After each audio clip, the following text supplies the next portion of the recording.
Presuoto bambuko grindys yra sumontuotos, klijuojant prie turimo pagrindo, prie betono. Čia yra nešildomos grindys, bet yra pasirinkta klijavimo technika tik dėl to, kad ateityje tikrai galima be jokių dvejonių atnaujinti, šlifuoti grindis, jeigu yra poreikis, tarkim, maksimaliai pakeičiant spalvą ar paruošiant grindis lakavimui, nuimant alyvą. Kada reikės atnaujinti alyvos spalvą? Kadangi miegamosios vietos, tai greičiausiai negreitai, nes tikrai alyva taip greitai nenusivaikšto, o esant poreikiui visuomet galima uždėti tiesiog bespalvį vaško sluoksnį, kad tas atsparumas būtų žymiai aukštesnis.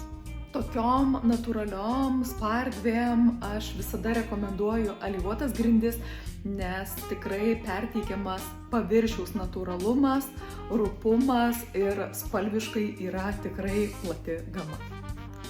Tai kokiu padengimu medžio grindis renkatės jūs? Alyvuotas ar lakuotas? Mes čia, manau, sugrįšime ne kartą, tai sekite privačių spa poilsio namų miegamųjų įrenginių.